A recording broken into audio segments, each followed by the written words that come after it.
ለምን እንደሆነ ጠይቀኝ በኋላ ማብራሪያው ለመስጠት። እሺ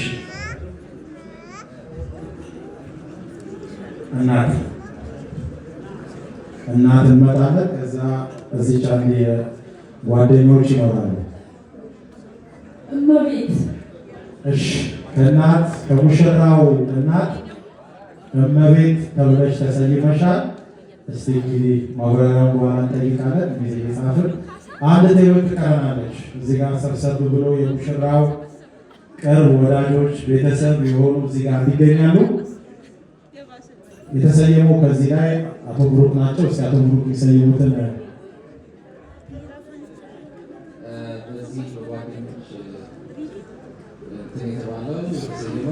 ተገኘሽ ወርቅ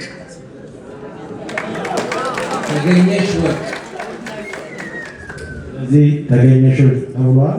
ማብራሪያ ይፈለግ ተገኝታለች ወርቅ ነው። ስለዚህ ጊዜ ስሞቹን አንድ ባንድ ትነግሪልናለች።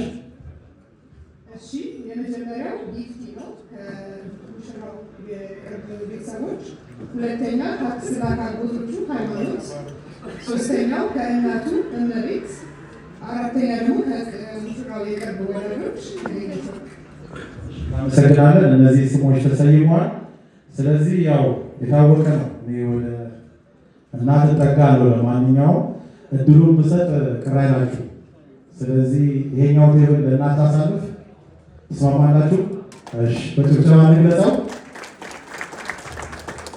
ትንሽ እንግዲህ የሚያጠራጥረን ይሄኛው ቴብል ነው። ጊፍቲ ብሎ የሰየመው ቴብል ያለው። ስለዚህ ወደ እናት እንመጣ ነው። እንዴት ትላላችሁ? ተስማምታችሁ ታሰርኩልን ከሆነ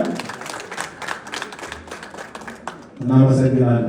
ስለዚህ ወደ ሙሽራው እናት እንመጣለን። ማን ብሎ የሰየሟት? እመቤት።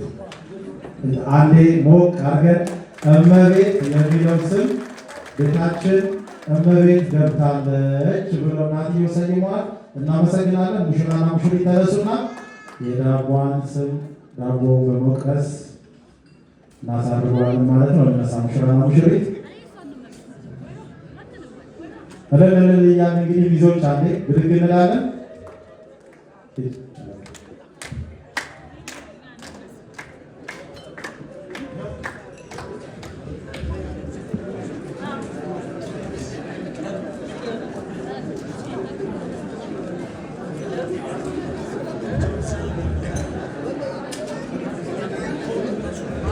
እመቤት እመቤት እመቤት እመቤት አመሰግናለን። ባቡራን ላይ ቆሱ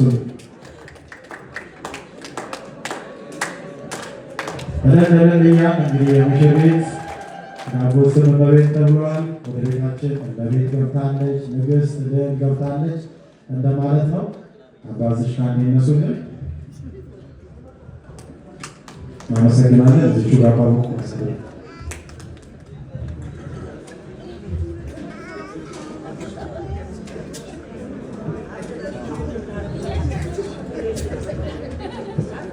በስመ አብ ወወልድ ወመንፈስ ቅዱስ አሐዱ አምላክ አሜን።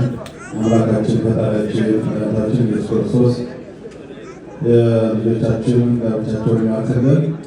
በፍቅር አንድነት፣ በስምምነት፣ በመተሳሰብ በቃል ኪዳን ጸንተው